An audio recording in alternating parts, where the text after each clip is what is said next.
Are you ready?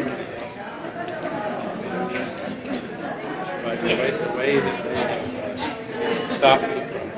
Okay. Wait. The latest is.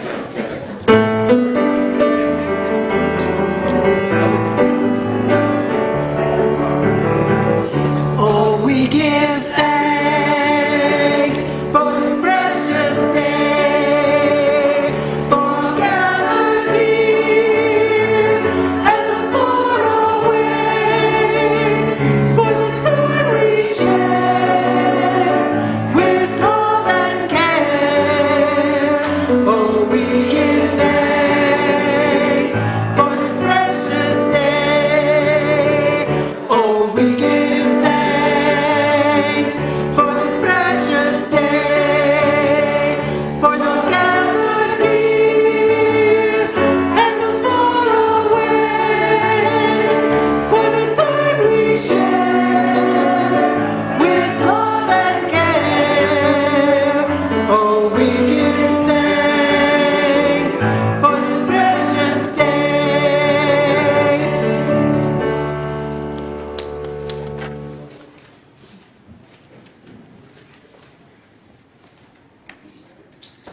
And we give thanks for this precious choir. Thank you. Women's choir. Yes. Thank you. We're working on getting a small group of men together to sing too, so anybody talking to A small group of men together. Okay. Or a large group of men. Okay. The word is out.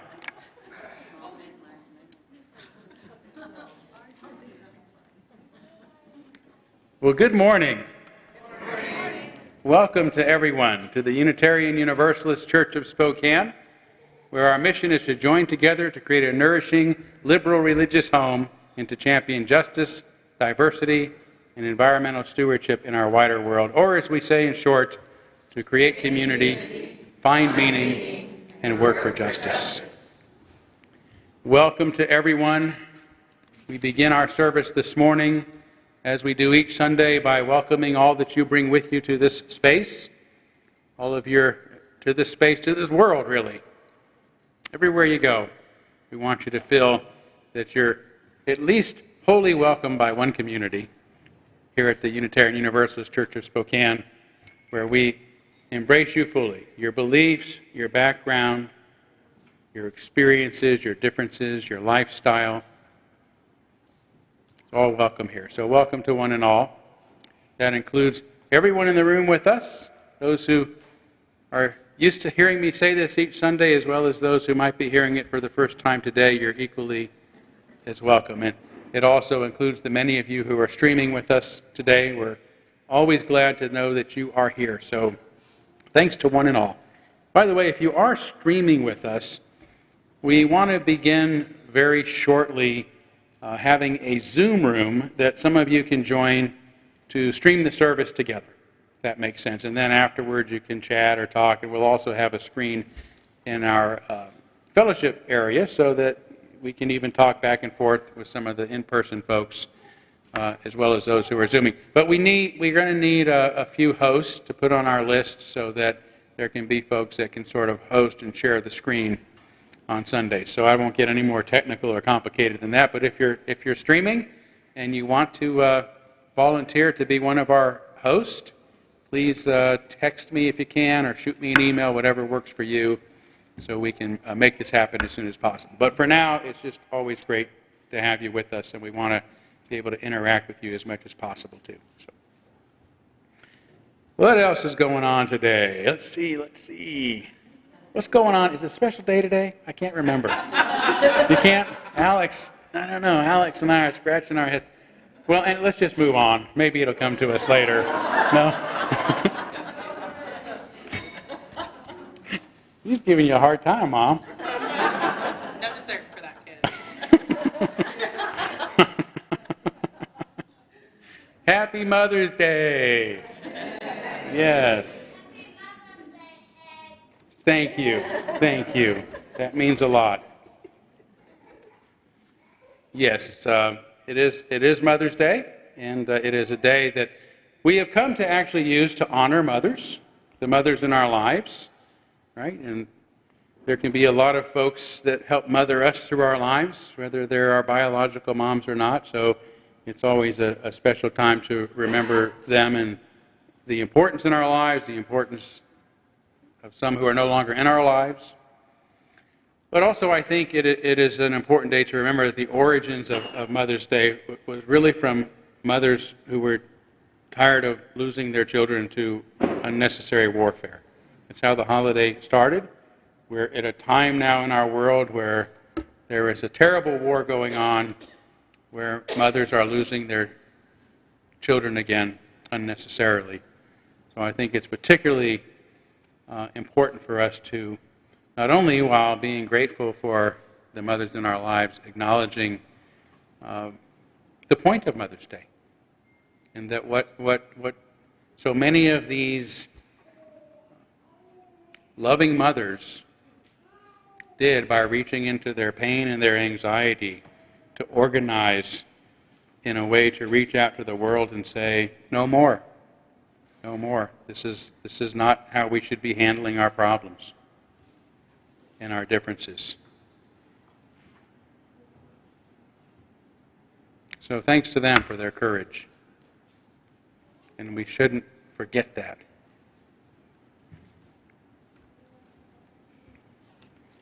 I also briefly want to touch upon sort of big news of the week, the troubling news of the week for most people who consider themselves progressives or liberals, and that is the surprise Supreme Court decision, the impending Supreme Court decision to overturn Roe v. Wade. By way of encouragement, I can only offer the Stoic philosophy, which is we must be at our best in whatever circumstances we find ourselves in. There are some things we can control and some things we cannot control, and we should worry about the things we can control, not the things we can't. So we must be who we are and stand for what we stand for and try to regain lost ground and gain new ground as we live out our values. And that is what we will do here.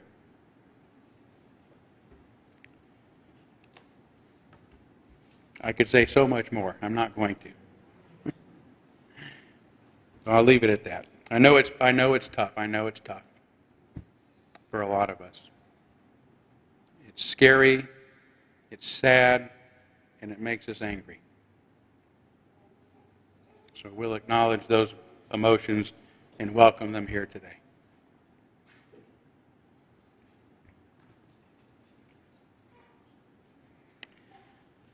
And this is part of why we come together, because we can accomplish so much more together than we can alone. And we can accomplish so much more as individuals when we know we are not alone. And so you're not alone here at the Unitarian Universalist Church of Spokane. So please take a few moments now to greet one another, say hi to those you know and love, make some new friends today. If you're joining us for the first time or more recently, please don't be shy. We're glad you're here.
Thank you. And as always, there'll be more opportunity to visit during our social hour, so please do stay around for that. Let's move forward now by lighting our chalice, the symbol of our faith, the symbol of our unity and our solidarity, of our openness and our inclusion, of our community and our individual uniqueness. May this small flame be our offering of warmth to those who are cold and alone, and a light to those in darkness. May it be a flame that ignites justice in our world, and a beacon of hope to those in need, and may it reflect at least a spark of truth wherever truth has been lost, and cast a healthy shadow of doubt wherever it's been found.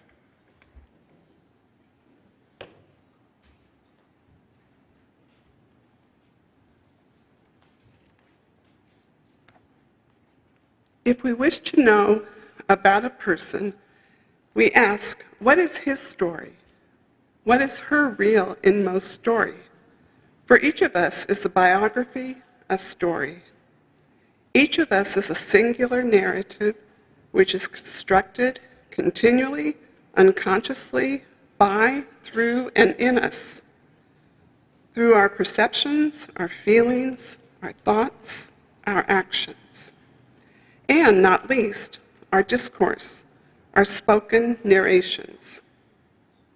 Biologically, physiologically, we are not so different from each other. Historically, as narratives, we are each of us unique. Oliver Sacks.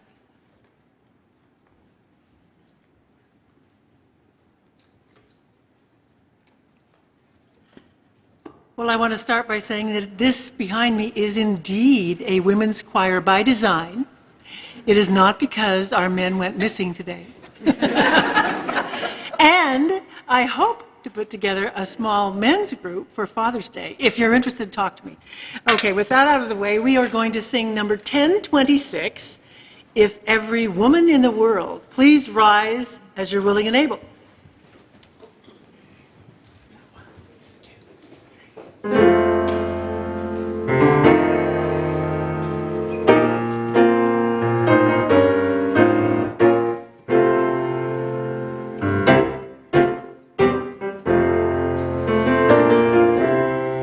If every woman in the world had her mind set on freedom, if every woman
Those are beautiful sentiments, and I think that's what most people in the world think.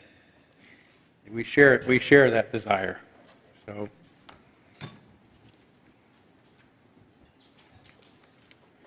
we're now going to kindle our candles for those who are most on our hearts and minds, our candles of care. And we are going to begin with a candle for the people of Ukraine, people of Russia, people of Poland, and other parts of the world that are being most impacted by what's going on there. We're kindling a candle this morning for church members Phil and Barbara Rodriguez. Phil is dealing with pancreatic cancer. Please keep them in your thoughts at this difficult time.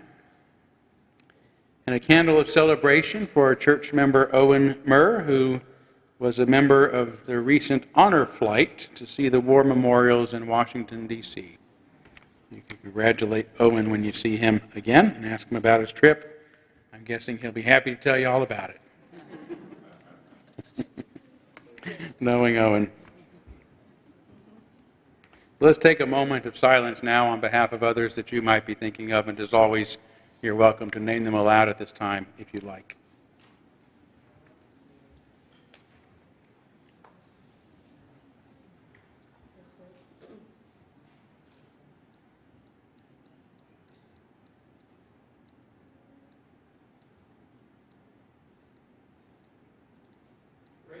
Jonathan, youngest signer of the U.S. Constitution.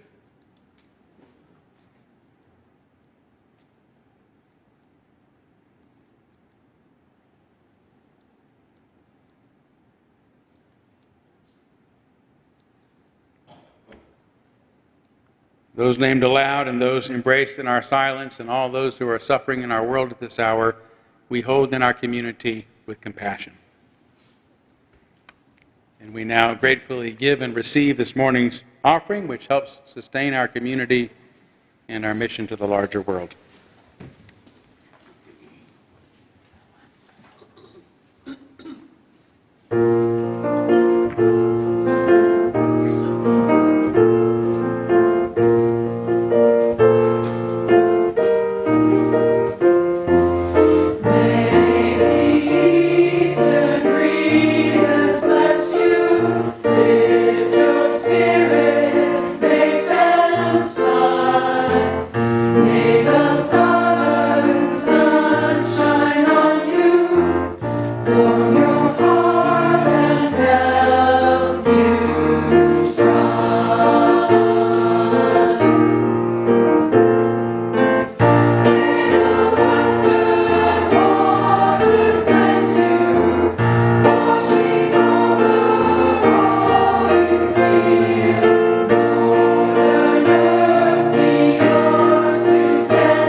Thank you for that blessing, choir.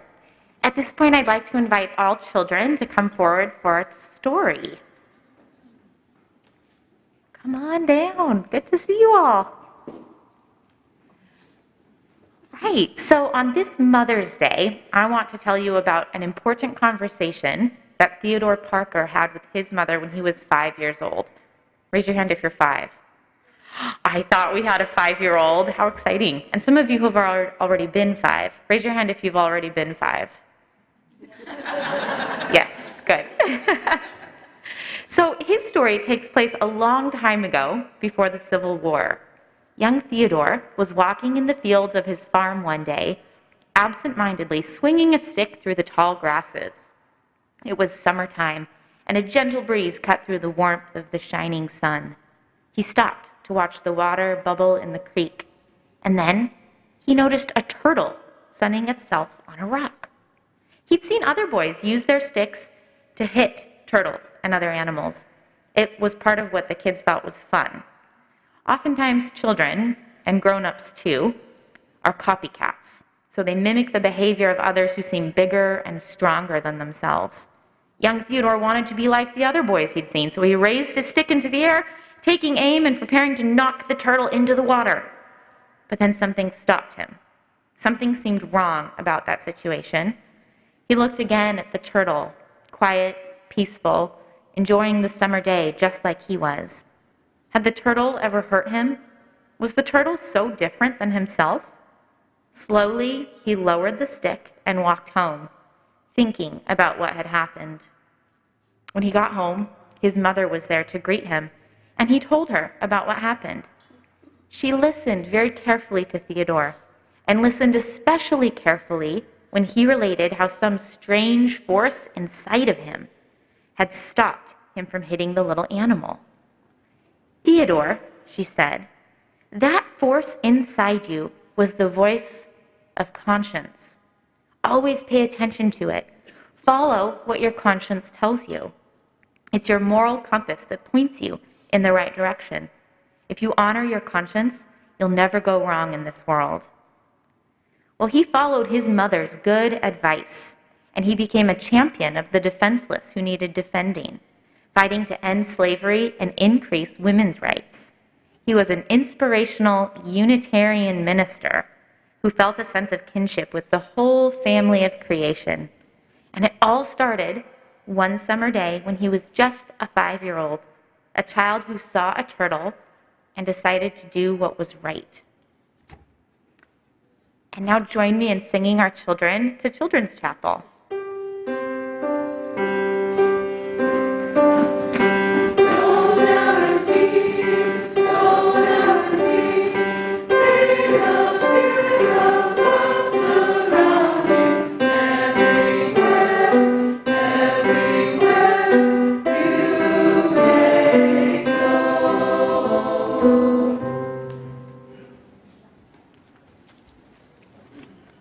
For the meditation, some words about duality.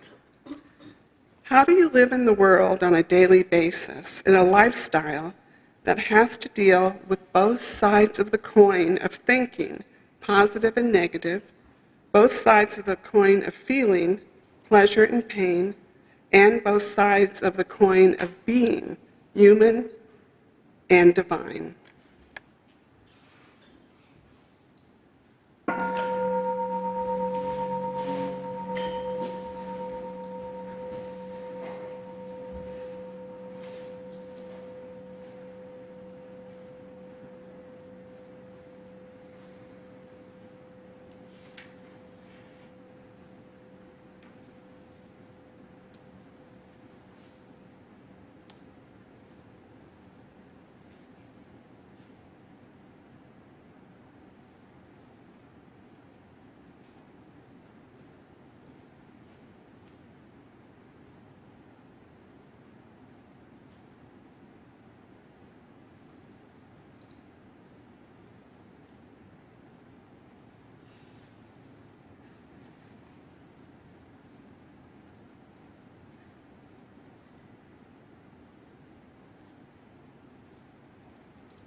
That is our new sound for coming out of meditation. Trying some new things out, so Let us know what you think. I liked it because it kind of had me going, you know.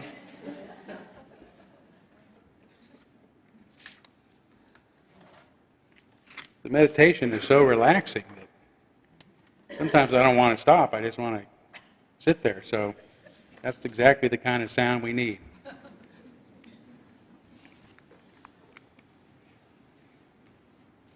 My reading today is from the Tao Te Ching, number 15. This is Stephen Mitchell's translation, if you're wondering. He's my favorite translator. The ancient masters were profound and subtle. Their wisdom was unfathomable. There is no way to describe it. All we can describe is their appearance. They were careful. Careful as someone crossing an iced-over stream. Alert as a warrior in enemy territory.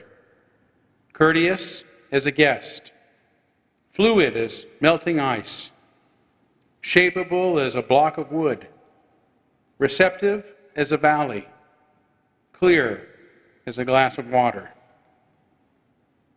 Do you have the patience to wait till your mud settles and the water is clear?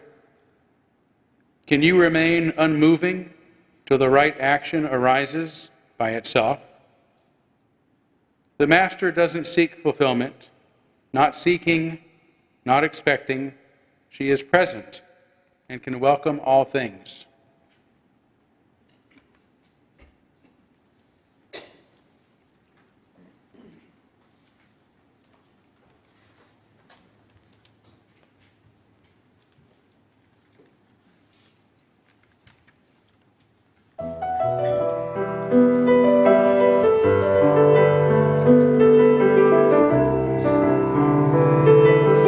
Listen to the wind, the wind speaks.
Thank you.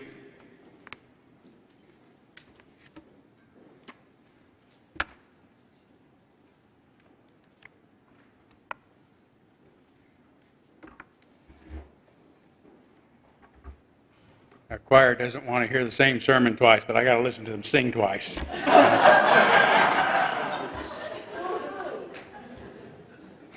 I'm teasing, of course. They're going away. They can always go. I'm teasing. It doesn't bother me at all. You know that. I wouldn't want to listen to my sermon twice either, truthfully. I watched, what was that? What's that movie out there? Everywhere, Everything, All at Once? Yeah, I went and saw that, and it was like so much work. You know, the whole time I was just, so that's kind of what my sermons can be like, right? So, it's like once is definitely enough. Good movie, but I don't want to see the hot dog fingers again. Once was enough.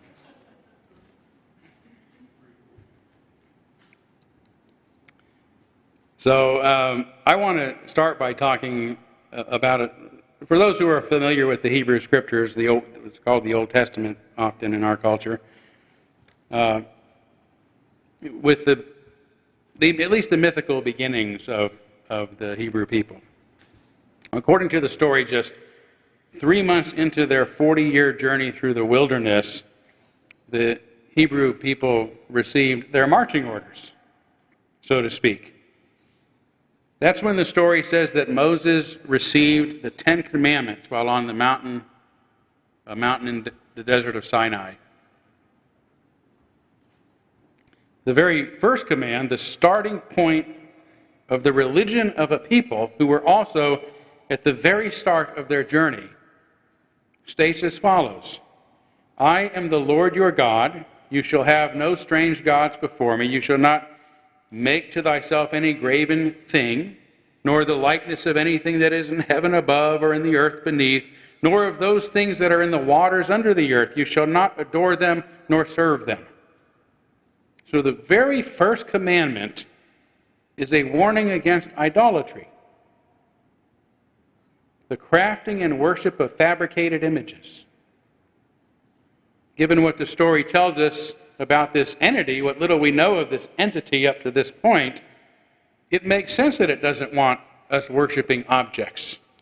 As Exodus says, by the day the Lord went ahead of them in a pillar of cloud to guide them on their way, and by night in a pillar of fire to guide them by light, so that they could travel by day and night. This is really astonishing imagery for a religion. That the God the Hebrews are following is nebulous and ever-changing. That's what clouds are, nebulous, always morphing, shapeless things with no clear beginnings or ends. And fire changes so quickly that it became the element Heraclitus chose for his philosophy of constant change. You may recall this shapeless entity first appears to Moses in the form of a burning bush. And later, as proof that it is actually speaking to Moses, it tells him, I'm going to come to you in a dense cloud, so that the people will hear me speaking and will always put their trust in you. So we can understand how such a nameless, nebulous, ever-changing entity might not wish to be objectified, and would warn those who wish to follow its guidance not to worship the well-defined objects and images crafted by their own hands and minds. This is why the very next commandment, step number 2, you shall not take the name of the Lord your God in vain, for the Lord will not leave him unpunished who takes his name in vain. The concept of a God is so nebulous that it is considered wrong to speak. To speak as if we understand it. And egregious to claim that we know its mind and its will. It's a sin. It's a violation of one of the 10 Commandments to talk about God. Don't talk about God. It's one of the commands. It's amazing. This is why when Moses first asked for its name as proof that he's actually spoken to it, the entity says, I am who I am. You tell them that I am has sent you. Now the word for I am in Hebrew really is better translated as I will be whatever I want to be. You tell them I will be whatever I want to be. Sent you. Or sometimes just translate, I'm becoming. I'm becoming. Like a cloud, like a flame. Always changing. That's what I am. Becoming something else.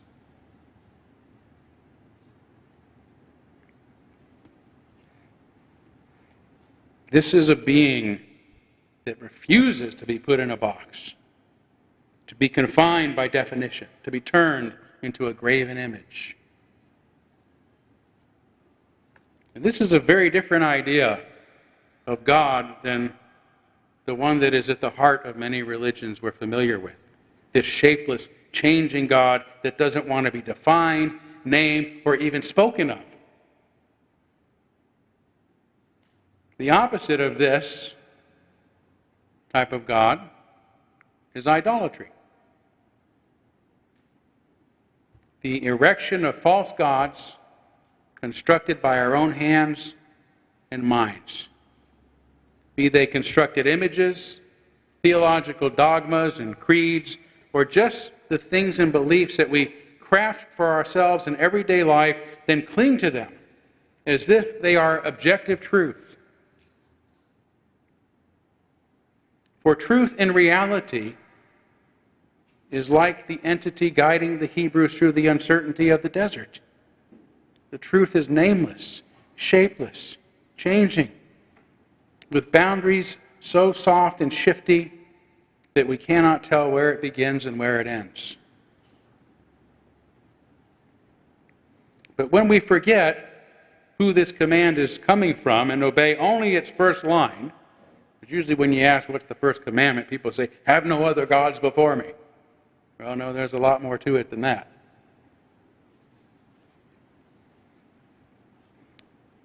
When that's all we pay attention to, then we're actually doing the opposite of the command. We are justifying our idolatrous thinking.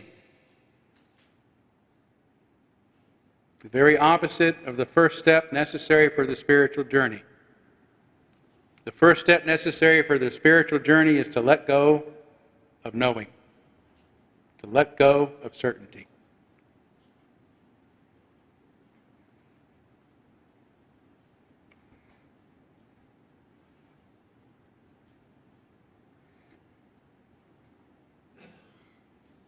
And when we do begin this way, when religion or life in general are based on idolatry, upon the false certainty that our ideas are right, and therefore our ways are right, and that we know what is true, we know the mind and the will and the word of God,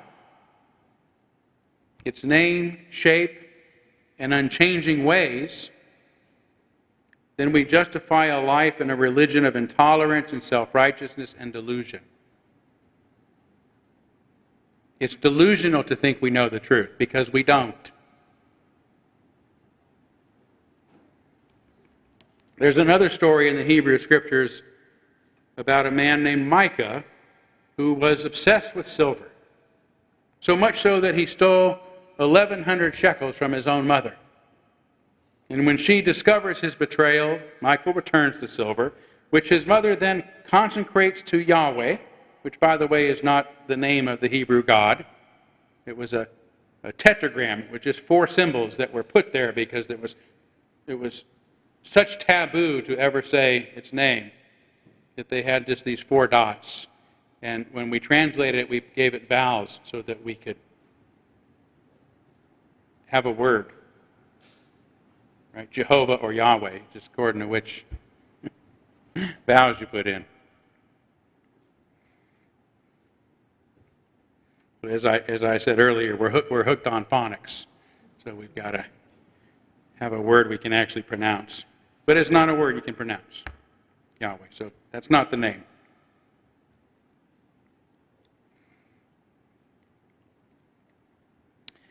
Anyway, she consecrates it to this nameless being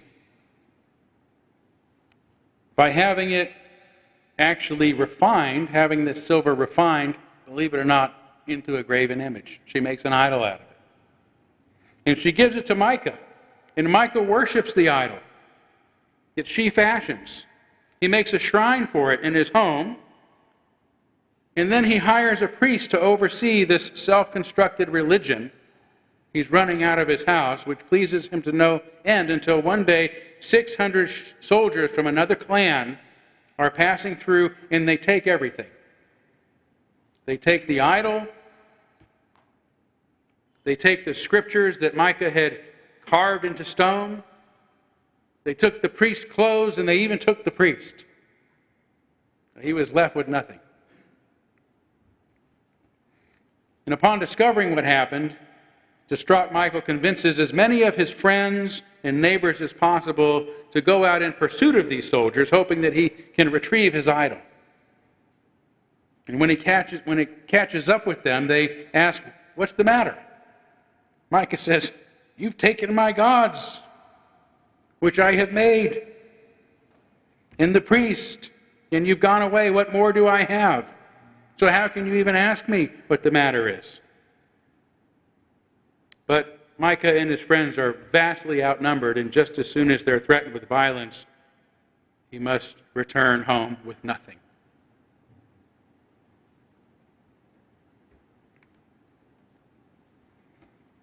I believe that most, if not all of us, have at times been like Micah. Constructed an idol or two in our hearts and our heads, that we worshipped and that we felt compelled to protect, enough to do battle over, convinced that our holy right to hold on to the subjective opinion that we have objectified as ultimate truth, that we have turned that into an idol. These are not always grand idols either. They may be no more than the objectification of a whim, of a momentary feeling, a flight of fancy that we feel compelled to make real by forcing others to acknowledge and accept it. If not, we feel threatened by and angry at them for not agreeing with us. Could be something trivial. We are right. And when we are right, we are therefore righteous. And by not acknowledging the hard and certain reality of our idols, we have been wronged. And they must be forced or manipulated into seeing things our way, which our idolatry deludes us into believing is really God's way, the truth. The story of Micah's idol reminds me of how ready we are to abandon democracy itself to maintain our idols in the way of life that we have centered around them. Donald Trump and those who still deny that he lost the election based entirely upon the idolization of Trump and unsubstantiated claims against the empirical facts is like Micah and his neighbors running out to do battle with an army. Right? The votes are against them. They're outnumbered. At least Micah finally realizes the reality of his situation and goes home. But Trump and some of his most extreme devotees are still in denial that their idol has been removed from their house. In this case, their White House. And he's not coming back. He'll not be returned.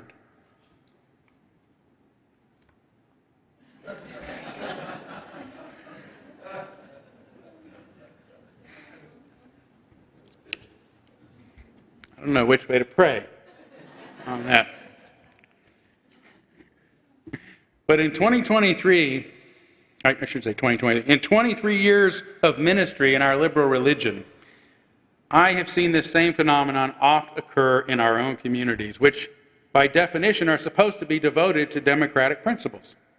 Still, sometimes one or two individuals, maybe a handful, don't necessarily agree with the outcome of a community's decision or of the decisions the community has authorized individuals like our Board of Trustees or even your minister to make, and they claim the decision is not democratic. Democracy is not perfect. We all know that, because there are some who will almost always end up dissatisfied with the outcome, right? That's the nature of democracy. But as Winston Churchill said, democracy is the worst form of government except for all the others. Sometimes people disagree with us. Sometimes we don't get our way. But just because others don't see things our way is not a moral crisis. It's just the way it is. 7.5 billion people in the world. Some of them disagree with me. I got to live with that. It's not a big deal. But when enchanted by the things and the truths that we create for ourselves, our tendency is to protect them, or project them, I should say, outwardly into the world, as if they are substantive and real. That's why dogmas and creeds are invented, right? It is the idolization of ideas. That's what idols are, an attempt to make real what exists only in our hearts and our minds, and what should exist only in our hearts and our minds.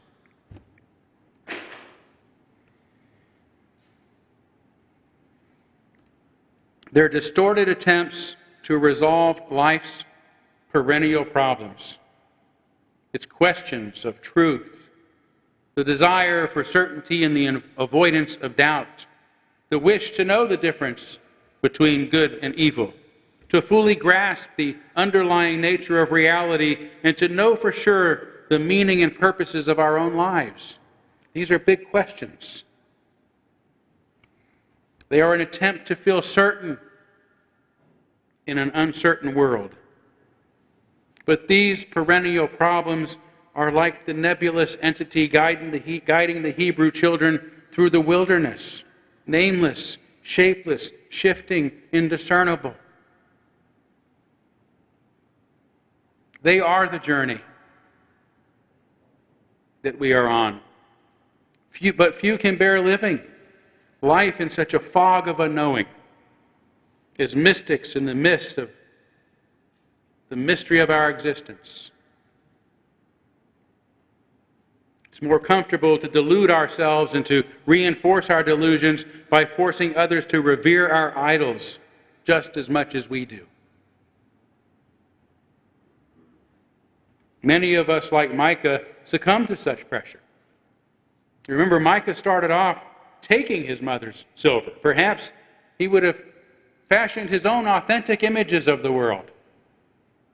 But in the end, she makes that idol for him, and he dutifully accepts it, brings it into his home, and makes a religion out of it. How many of our own ideas, how many of the ideas we own, how many of the ideas we think are our own,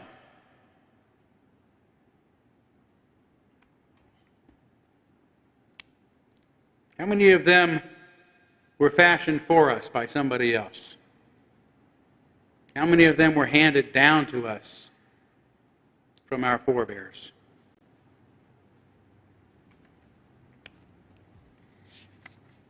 One of the most profound statements that I have ever heard is at the beginning of William James' classic book, The Varieties of Religious Experience. Although it was first published in 1902, Varieties is still considered the seminal source for understanding religious experience. So imagine how astonishing it is to read at the very start of this 400-page, 10-point font book, without section headings.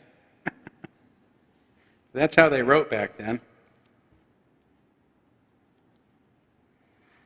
About religious experience, that the only time he will mention the world's major religions is when saying he won't be mentioning them. I speak not now of your ordinary religious believer who follows the conventional observances of his country, whether it be Buddhist, Christian, or Mohammedan. His religion has been made for him by others, communicated to him by tradition, determined to fixed forms by imitation, and retained by habit. Fixed forms, just another word for idols, which is why James refers to a life based on them as the second-hand religious life, because it does not represent one's own authentic experience.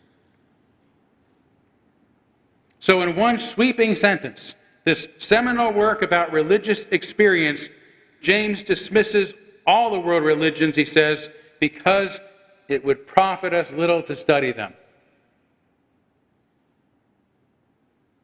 For James, most religions are an idolatrous attempt to turn another person's subjective experience into an objective reality that can be re-experienced by everyone through imitation and habit, be it the religious experience, the authentic religious experience of a Jesus or a Buddha or a Muhammad. That was their experience. And we want to crystallize it and mass produce it.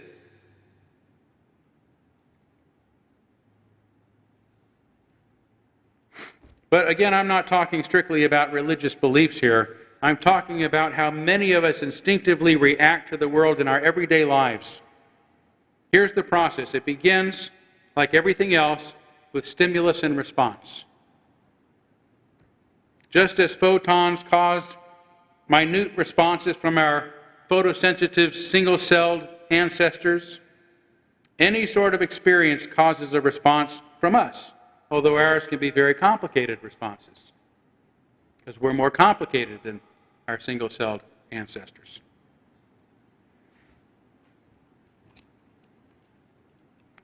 This is what Kierkegaard meant when he famously claimed that truth is subjectivity.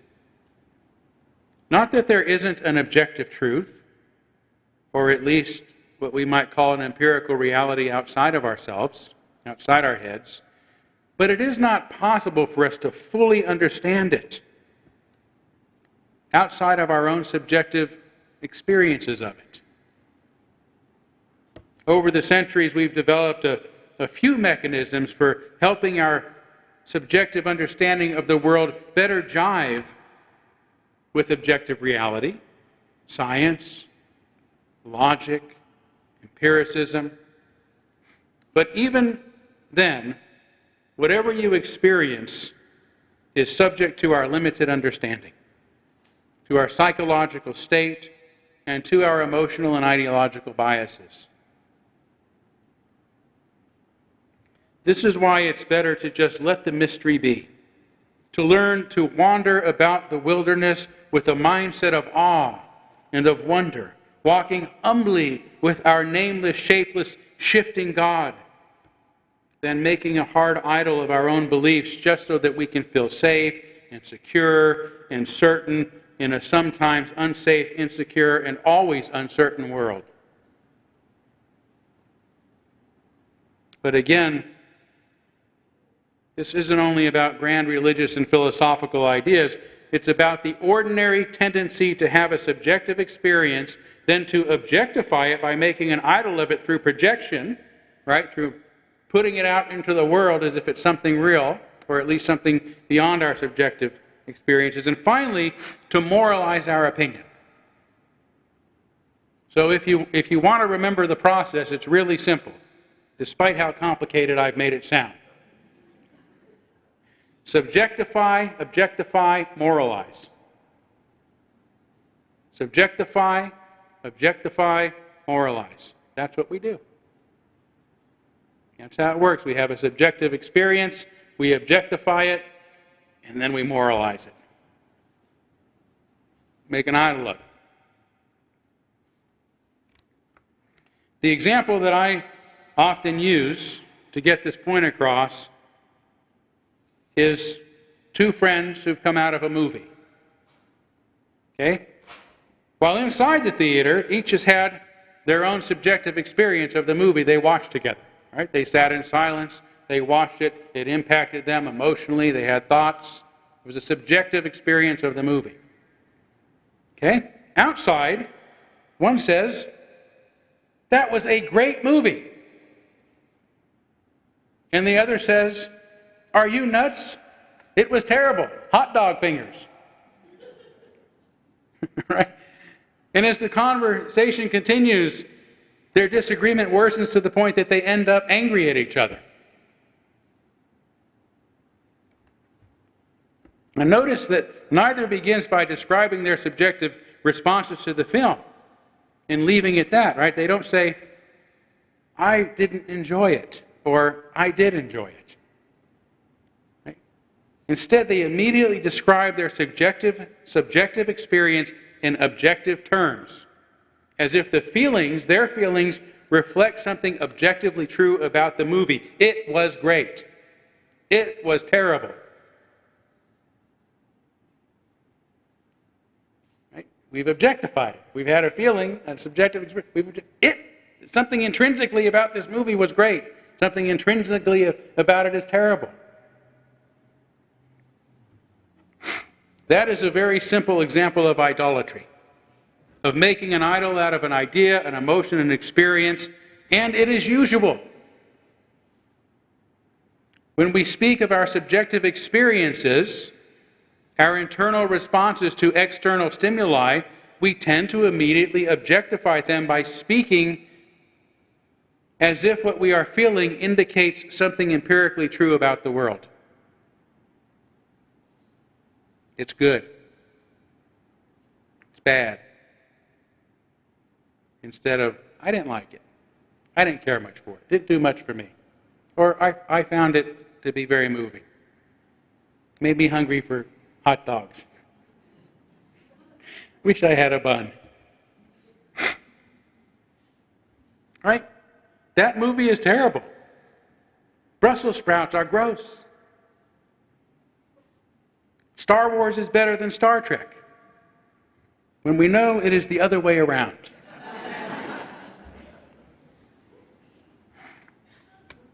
I am right, you are wrong, I am righteous, you are a heretic, an infidel, a traitor, dangerous. And it is this moralization of our projected subjective experiences and beliefs that make idolatry such a negative force in the world. It is the idolaters who make life miserable for the rest of us as they work to codify their subjective feelings by manipulating or forcing others to recognize them as true.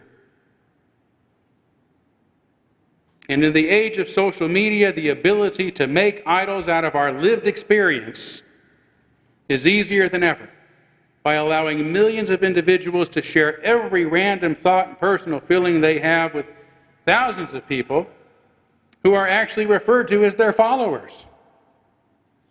And if you have lots of followers, you're an influencer. In his recent Atlantic article, "After Babel, How Social Media Dissolved the Mortar of Society and Made Americans Stupid," how's that for a title? Have you guys heard of this yet? in Atlantic of just this month. Yeah, really go online and read that one, man. It is really good. It's by social psychologist Jonathan Haidt, who probably you have heard of some of his best-selling books.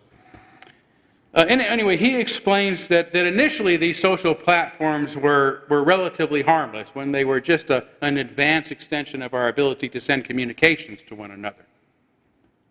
But gradually, he says, social media users became more comfortable sharing intimate details of their lives with strangers and corporations, of all things. In other words, millions of us are now willing and able to easily project some of our most personal feelings, beliefs, and experiences outwardly into the world. The more likes and shares they get from others, the more real and therefore true they become for us. The empirical or logical quality of our experiences and opinions isn't even a consideration, only how many others like what we share. That is the new Velveteen Rabbit. What is real? Likes and shares. That's what makes you real. Subjectify, objectify, moralize. This, I believe, is how we go about fashioning idols out of our emotions. We have a personal feeling in response to external stimuli, like a movie. We then objectify the feeling by articulating it as external truth. It's a terrible movie. And then we attempt to force our new objective truth, our dogma, onto others by moralizing our opinion. Since you disagree, you can find your own ride home. Since you disagree with me, you are not democratic. Since the results aren't what I wanted, the system is rigged. Since our candidate lost, the election was stolen. It doesn't matter if there's any facts, any empirical evidence, any logic. How much is it shared? How much is it liked? It must be true. But I'm not giving this sermon really to rebuke election deniers, but to help each of us understand just how quickly and easily and thoughtlessly we can fashion idols out of our own emotional responses to the world, to mistake them as truth, and then to make the lives of others miserable by forcing or manipulating them to accept an objective truth, as objective truth, what is merely our own subjective emotional responses to the world around us. In the process, we also delude ourselves, living an inauthentic life, be it a second-hand religious life, revering idols fashioned for us by others, or simply because we would rather deceive ourselves than to face life on its own terms.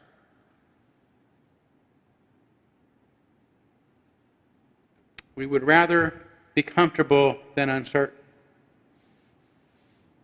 And worst of all, in choosing an idolatrous life, a life of deception, of self-deception, we miss out on the best part of experience itself. It's mystery. It's awe and it's wonder. It's novelty. It's mountaintop experiences. The wonderment of wandering through the wilderness.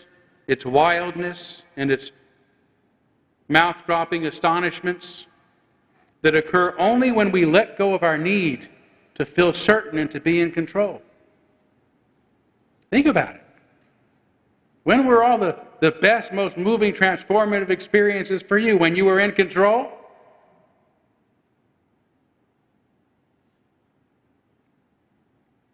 The joy of letting go. The calm of letting be. The relief of letting others. The pleasure of letting them enjoy it their way. The love, the kindness, the peace, These are the emotions I most enjoy. Emotions that I cannot idolize, I cannot cling to, I cannot grasp, I cannot control, I cannot force, I cannot conjure. But I know where I am most apt to find them. Out there in the mist, in the mystery, in the great cloud of unknowing, beckoning us to follow it and let it guide us through the wilderness of life. Look, and it can't be seen. Listen, and it can't be heard. Reach, and it can't be grasped. This is the beginning of all wisdom. Thank you.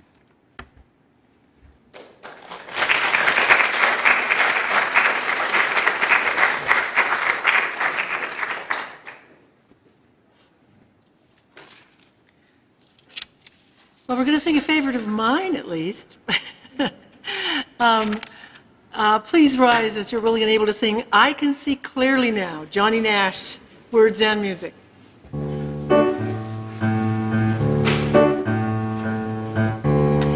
I can see clearly now, the rain is gone. I can see all obstacles in my way. Gone are the dark clouds that had me down. It's gonna be a bright, bright, sunshiny day. It's gonna be a bright,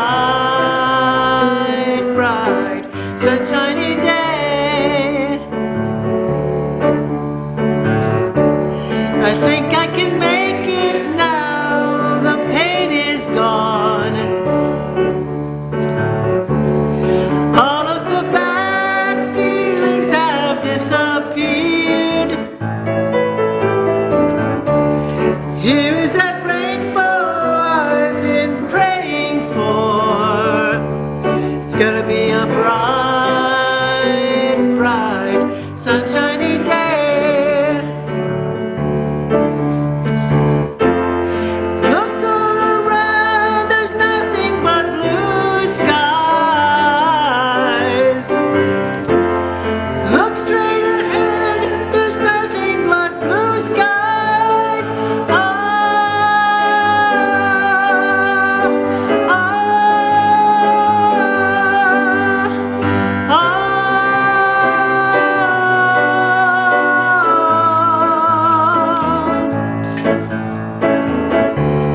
I can see clearly now, the rain is gone. I can see all obstacles in my way. Here is that rainbow I've been praying for. It's gonna be a bright, bright, sunshiny day.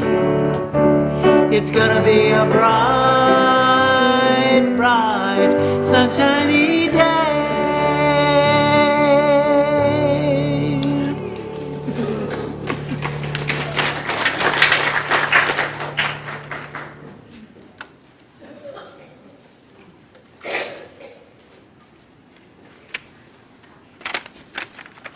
For the benediction, the words of Carl Sagan.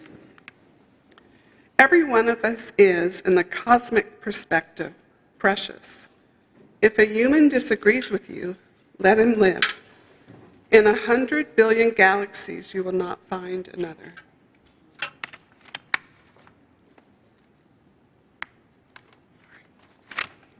Amen. Blessed be. Salam alaikum and shalom.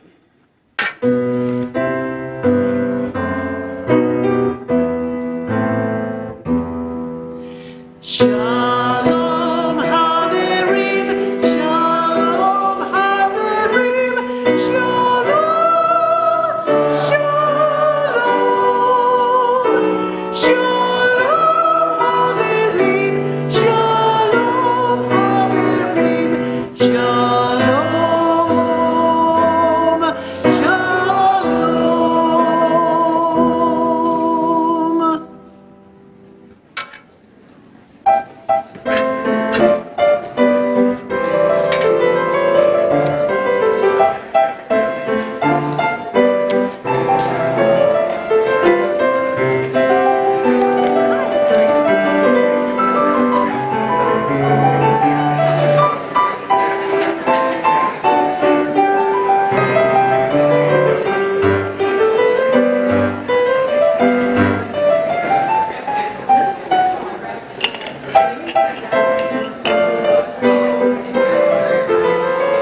Thank you.